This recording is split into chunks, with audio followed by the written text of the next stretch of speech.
Hello again. Welcome to another edition of MediaWatch. I'm your co-host, Eric Tait, and I'm Raymond Peterson. And once again, we will be taking a look at what's going on in media, how things are being covered, good, bad, or indifferent, and thanks to the good auspices of Manhattan Neighborhood Network and EVT Educational Productions, let's see what we can bring to the fore and cast some analysis and updates on.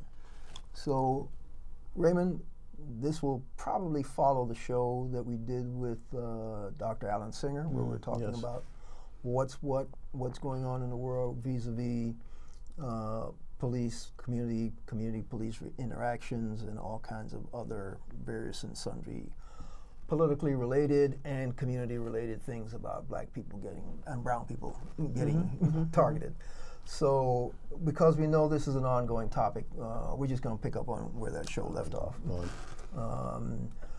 We could start with the fact that here in New York City, Commissioner Bill Bratton just announced his resignation, and a month from now he'll be succeeded by, I heard Jimmy, the man's Jimmy name. O'Neill. James O'Neill, I believe, is going to be the successor. What's got my eyebrows raised is they call him the cop's cop. So that may be good, bad, or indifferent. That could be good, could be bad. But when cops call him a cop's cop, I'm intrigued by the fact that wasn't it last month or maybe 2 months ago that Bratton said, yes, we do need more community policing. And I think he was talking about implementing something to that effect. And then next thing I hear is he's resigning. Now, it could be that he's offered more money in the private sector, and I understand that, but I'm wondering if there's any politics involved. Actually, the New York Post article that I read online, and that's because I needed to do a little brush up before we started talking about this, because I don't subscribe to the New York Post, never bought it, and will never buy it. The founder, Alexander Hamilton, is rolling over in his grave with the way the current owner runs it, but that's another story for another time. But that article implied that he was tired. He'd been at it for some time, and he was offered a number of opportunities in the private sector that was paying him a lot more money. And yes, you're right. A couple months ago, they reached out to a lot of media folks, including MediaWatch and people like myself, part of the New York Association of Black Journalists, about giving a platform for the commissioner to talk about his new community policing outreach so that folks would understand that there is a new high emphasis on the police interacting with minority communities in a much more positive way. And my understanding in reading this transitional bit, this new chief commissioner is an individual, according to Mayor de Blasio, who has bought in a big way to this community policing. Well, I hope this comes to fruition because it's necessary. It's something that we really need, especially now with times. The police department needs to build a relationship with communities. Instead of looking like an occupying force, they should look like they're there to serve and protect. Not look like. They should be. Yeah, no, absolutely. Not just look like, they should be. I'm looking forward to seeing what happens. I mean, I'm not going to prejudge. If this guy supposedly has bought into the concept of community policing and wants to better the relationship between the police department and minority communities, I'm all for it. We know that there's a long uphill battle. One of the big stories when this airs, I guess, in about we're pre-taping, so it's going to be a couple weeks before this probably pops up on air, 2 to 3 weeks. But there will be stories going on about Black Lives Matter activism, and they'll be in the news because there will be another incident of police having shot some person, whether they're armed or unarmed. The one story I know we've been discussing that you actually would like for us to talk to our viewers about was a recent case, and we'll say recent because when this airs, it'll be a 3-week-old story, of this young lady in Baltimore. And what's her name again? Korryn Gaines. Korryn Gaines. Tell us a little bit about Korryn Gaines and what What your take on that story, and because we have some. First of all, the point that we do agree on is that she was murdered. Well, and murder's a strong word. The phrase. She was killed unnecessarily. All right, I can go with that. Regardless of what the reason was, this should not have happened. There are many ways they could have diffused the situation, taken her captive without killing her. Tell the people the situation, because a lot of folks may not have read it or seen it. Well, she had a warrant out for her arrest because I believe she didn't appear at a court hearing or something like that. She had some traffic violations. Right, so the people, I assume the sheriff's department usually serves warrants, arrived at her door. 3 people from the sheriff's department or whatever department they were from arrived at her door, knocked for admittance. She was not answering the door. They could tell that she was inside. They heard movement. They got the building manager to open the door for them. They went in, and she was there greeting them with a rifle that she was holding, a shotgun, I understand. Shotgun, yeah. And she said, well, don't come in here, I will shoot you. They backed out. They called for reinforcement. Now, as soon as the police department hears gun, they're going to send in a SWAT team. This became a standoff. She told the cops, it became okay. a standoff, and it was reported to the police department and the press that it was a hostage situation. Well, because she had her child. She had her 5-year-old her child. lived there. Yes, I understand. So, and I'm sure I wasn't there. I didn't see it. I can't say for sure, but they probably said, well, at least send the child out. And as soon as she didn't, for whatever reason, it became a hostage situation. That's the mentality of the police department. That's the mentality, that's for sure, because as you and I both know, she posted a video online during the altercation. Yes, she did. Unfortunately, there wasn't enough of it to really know what both sides were doing. No, well, not for me at any rate. I didn't see it. All I saw was her talking to her child, asking him if he wanted to go out there with the police, and him saying no. And the SWAT guy in the door with his gun. I saw that, and that's all I saw, and that's all I know about that video and that confrontation, really. But there's no reason that she died. She didn't have to die. I know that she, from previous videos that she had posted, that she was belligerent and arrogant towards the police, but that's still no excuse. Now, my argument with you that we had before we went on air was that if you don't have that belligerentness and that attitude, that maybe there's a chance that you won't be shot. There's no guarantee. There just isn't a guarantee. You've seen it on television, people with their hands up in the air. People doing exactly what the police tell them to do. Sometimes get shot. This does happen. But you don't walk up to the enemy and scream and yell in their face and tell them that there's nothing they can do, you have to kill me, blah, blah, blah, blah, and expect to walk away. That doesn't help the situation one darn bit. Okay, so I'm going to say, yeah, you're right about that. But my take on the Baltimore police and this standoff situation was, this is a traffic violation, okay? Mm-hmm. And I believe it was driving her car without the license plates. No which license she was plate. already upset with them because she thought her license plates were illegally taken from her by another department of the city or state. So in defiance, she was driving her car anyway. They stopped her. So she already had an altercation with the police. So the bottom line is the police department and the sheriff's department, whether they communicated or not, knew who this woman was, because her name was on the arrest warrant because of her failure to show up for that court appearance on this driving your car without the plates. So they go to her home. She and her boyfriend, or whoever the male was that was in there, he runs out 9 o'clock in the morning with the 1-year-old child, which I believe was her daughter. And I think he was apprehended immediately. Yeah, I mean, he was in custody, Right, whether he right. surrendered or apprehended, I don't or think combination of both, whatever. Who knows? I don't know But if he surrendered. the point of the matter is, she's in there with her 5-year-old. Right.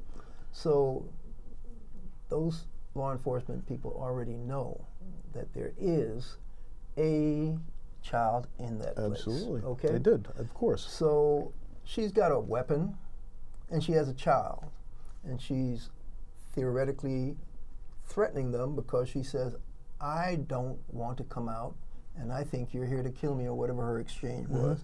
And if you don't get away from here, I'm going to kill you. And at one stage, she's holding this child in her arm, and she's holding a shotgun in the other arm. So how good an aim can she have with a shotgun flying around with a child in her arm? So her ability to kill anybody is accidental at most. I agree. And definitely. I agree. But even if she didn't have the child in her arm and she had that weapon in both hands and she was in a stance really aiming to shoot somebody, which there doesn't seem to be any indication that she was, the fact that there was a child in that space They never should tells have me shot that him they there. should never have shot that. You're not going to get an argument All right. from me on And the that. fact that they shot, and because they shot, and they did shoot first, even though she was Yes, they verbally did. threatening them, this quote, the first line out was, he feared for his life. I know. That's He feared Please, for yeah, his life, yeah. so he discharged his weapon. So the reflexively, you shoot at me, she has a gun, she shoots back at him. Guess what? He shoots at her and Yep. kills her, but he also hits this 5-year-old child. So my contention is, if that were a white female in any neighborhood with a child, nobody would be firing into that space. and That I is agree, my contention. I agree with Okay? you 100%. Not only would they not be firing in that space, they would be talking her down, just like 3 weeks ago, 6 weeks ago, when this here you're preaching to in the choir. Houston, Texas. Well, let me just let folks out there understand why I'm upset. Because in Houston, Texas, 6 weeks ago, 2 incidents. Black male in a standoff situation with cops. They shoot him, kill him. Right. Cross town, white male, exchange of gunfire multiple times. They managed to talk him down, disarm him, and put him under arrest.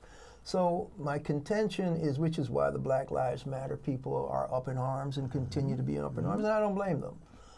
Because, as I've said in the past, this is 400 years of not counting black people as full human beings in this country.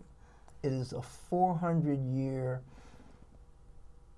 psychological, physical, and any other way you want to categorize this. Legal, for that matter, because we're talking about this book that came out recently, White Rage. White Rage, Professor Carol Anderson, I believe, Emory University, and her contention is the state sanctions the killing of black people. Because every time black people try to get ahead and succeed, white people, in the form of mobs in Greenwood or Wilmington, North Carolina, any of these other stories that we've mentioned on MediaWatch in the past, 1919, 1899, 1921, you name it, white people will destroy and kill black people for taking 3 steps ahead to become equal. And guess what? They never get prosecuted. The state never takes any action against them. And the Supreme Court, the highest law of the land, in the Dredd Scott Decision, stated point blank that no black person has any rights in this country that any white person needs to recognize. That's basically from the U.S. Supreme Court. Dr. Alan Singer came up with a more recent example when there was a 5-4 decision, or 4-3, I could call it up, in a 1983 case in North Carolina where they ruled that, yeah, the cops were well within their rights to do whatever they did in using excessive force against this particular individual, all because he was trying to get diabetes relief because he was low on blood sugar, went into a convenience store, tried to get orange juice. The store was lines too long. He comes right back out and has a friend to drive him to another friend. The cops follow him because he went in and out so fast. They stop him. They pull a big search, and they brutalize him. And so he files suit against them because he hadn't done anything. They illegally arrested him, but they supposedly had probable cause because he went in and out. However they phrased it. When the Supreme Court took the case, they said they acted well within their reasonable rights as police officers. So the bottom line was he didn't win his suit, he got brutalized, and he had committed no crime. So the predilection of police officers to be brutal and to kill, especially when it's black people, it's been documented for 400 plus years, not just the last 5 or 10 or 20 years. This is just a 400-year pattern. The fact that the state will then sanction these killings and these brutalization of black and brown people, you can find it in Supreme Court decisions. You definitely, and the White Rage book actually cites all kinds of different instances in different states. So what I'm saying is this is state-sponsored brutality that's condoned by the state, not just individual policemen, or as in the case of Donald Trump's followers when they decide from their rallies that, oh yeah, kill the bitch or do whatever you want or beat their asses, whatever they yell, and kind of vitriol that they scream at people that seems to be running even more rampant now is because there's a new tenor where it's okay to do what we've been trying not to do for the last 400 years openly and without fear of retribution. Well, that's my take. So you can say Korryn Gaines should have had a much better attitude and it might not have cost her life. All I'm saying is that that's a possibility, not a guarantee. Okay, all right. Definitely not a guarantee. Okay. And you know, police brutality, yes, it exists. It's all over the place, and there's no guarantee. If your skin has any pigmentation in it at all, your life is in jeopardy anytime you walk out on the street, anytime you interact with the police, or as I say, anytime you walk out on the street. You never know what's going to happen, simply because you're black, you're brown, maybe even because you're Asian. I don't know. I don't know how deep it is. It seems that there are a number of people in this country, in the world indeed, that don't like anybody that is not them. And I don't know what you do about that. Okay.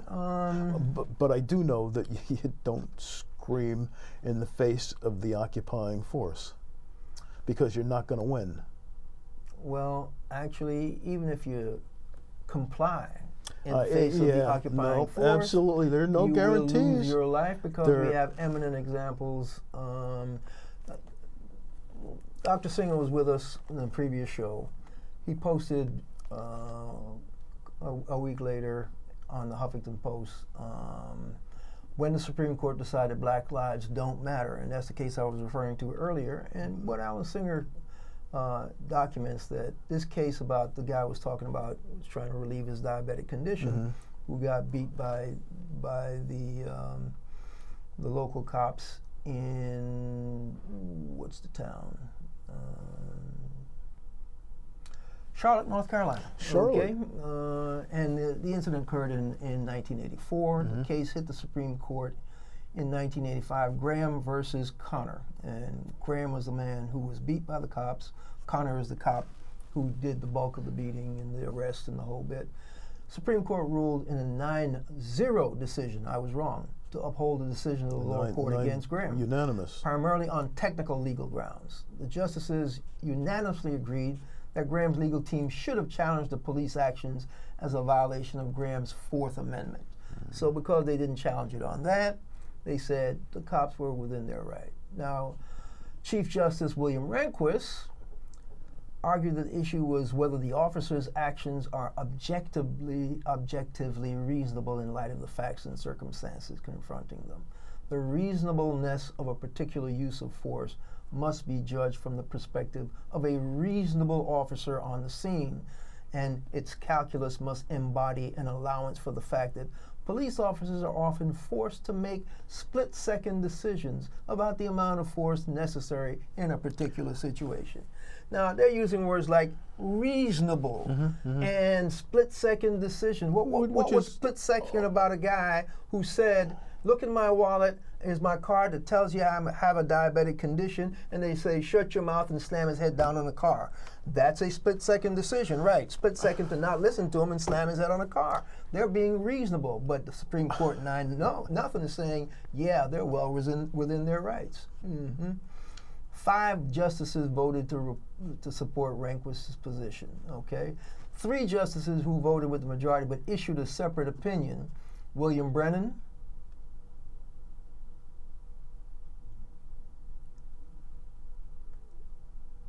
Thurgood Marshall, and Harry Blackmun. And basically, they're concerned. They were the only moderates or liberals on the court at the time. Well, also, they're I can't believe that the Supreme Court. Well, the bottom line is that's just another example of state-sanctioned this kind of behavior. Whether they find a technicality under the law to sanction it, it gets sanctioned anyway. So, but it was interesting because this is the way Alan Singer closed his post. He says, when considering the impact of the Supreme Court decision in Graham versus Connor, we should not just look at the number of victims of police violence. We need to see the victims as people.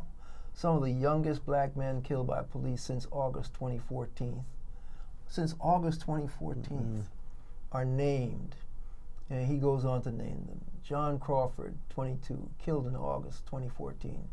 Police officer at a Walmart. Crawford was unarmed. Michael Brown, killed by Ferguson, Missouri police, August 2014. Brown was unarmed. Ezell Ford, 25, shot 3 times, August 11, 2014. Police officer, Florence, California. Ford was unarmed.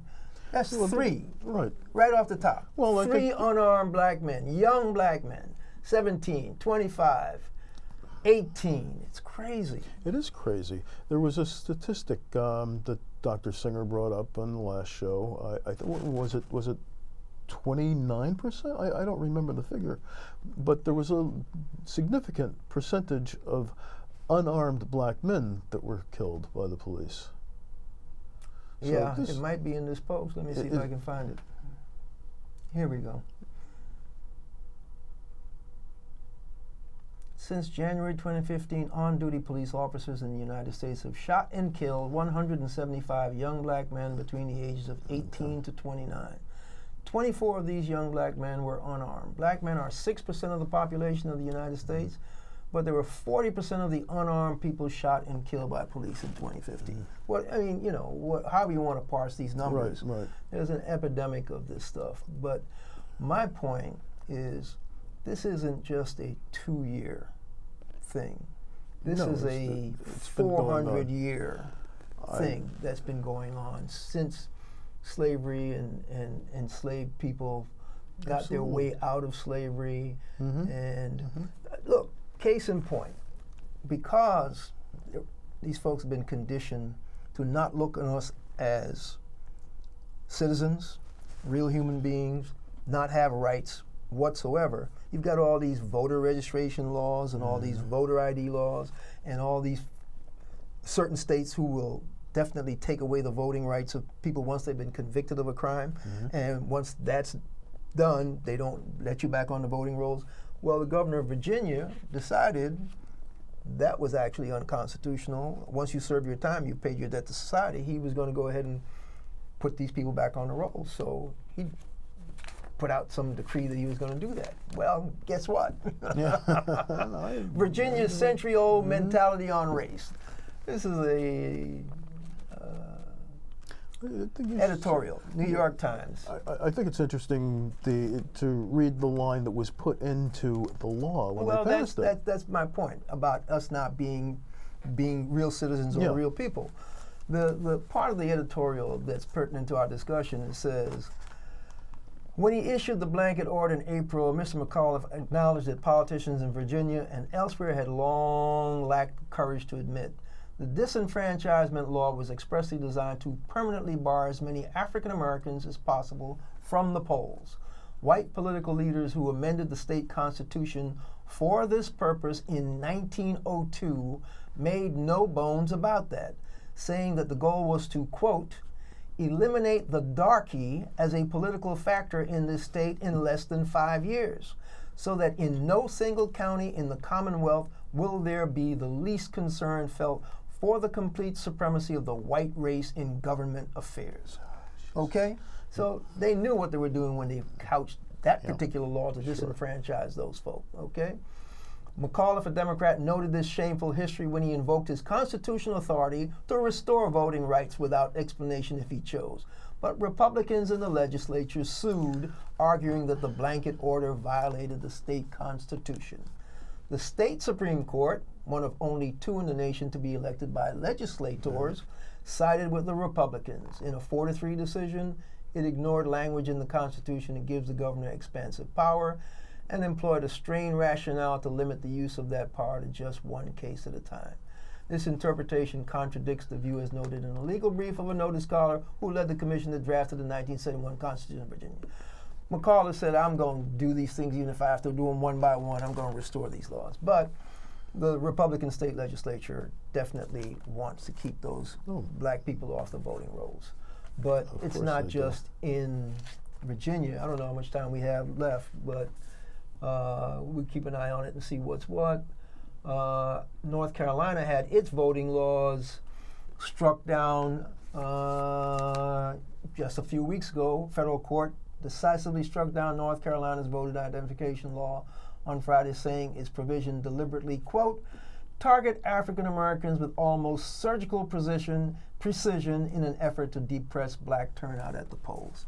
So when state sponsors your lack of citizenship, when they condone your getting killed, then, you know, we're in an uphill battle that makes this current political election kind of crucial because Donald Trump seems to side with the folk who want to do that. Raymond, anything else we got to do? Okay. No, except that I agree with you on everything you have said. All right. I want you to know. And I think I might be more upset about the Korryn Gaines thing simply because the children were involved. She let them be involved. And she got killed by cops. And she got killed. Who shot into I'm talking about the kids. thing where the car stopped. Yeah, that's another thing altogether. Yeah, I know it is. This has been Media Watch, folks. I'm Eric Tait. And I'm Raymond Peterson. Until next time. We'll catch you the next time.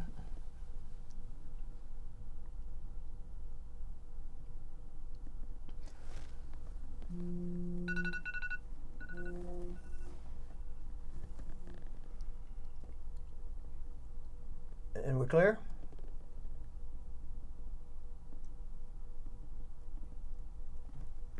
I'm sure. I think we're clear. You know, I gotta tell you, that is one of the things that really, forget her attitude. The fact that she placed her children in that kind of danger really pisses me off. Yeah, I'm really pisses me off. But you know what? I don't care how crazy she is. I hear you. They're sane, but they don't give a fuck. So they shoot her and almost kill her kid. And if the kid had died, they would say, "Oh, well, that was collateral damage." I hear you. Except if it was a white kid, it wouldn't be collateral damage. It wouldn't have happened if it was a white kid. That's my point. It wouldn't have happened at all if it was a white kid. And I get that. Yeah, I got no sympathy. And yeah, she's dumb, stupid for having put her kid in that, being in that position herself. Thank you, we're done. We done? Yeah, we're done. Okay. I warned them with 1 minute left, and you guys kind of got it at the perfect time. All right, cool. Okay, cool. Cool. All right, listen, man. Give me that name again. Jamal. Jamal. I remember What's your last name? Swift. Jamal Swift. I only Thanks, have to Jamal. ask I really Jamal, appreciate thank it. you, man. Appreciate it. All right, man. We gotta try to go convert this stuff and upload it and whatever. I got one issue. Okay, let me see if I can help you. Oh man. So you're gonna get letters this time. They're gonna say get rid of me.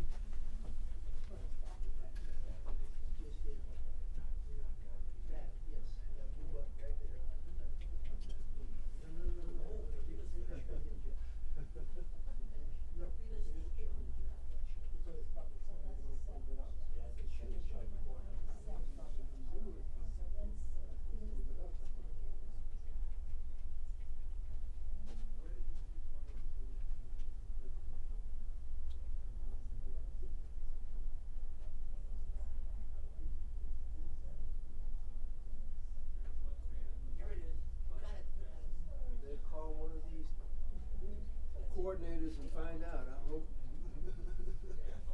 I don't know what's what now. What's the matter? It's not We trying to get it to stop and eject. It seems to be still in a record mode. No. I hope we haven't broken the deck. Oh, yeah. Don't break their $60,000 deck. Oh, yeah. Okay, so you could get some mail on that one, I bet. I don't know. They get rid of that Peterson guy.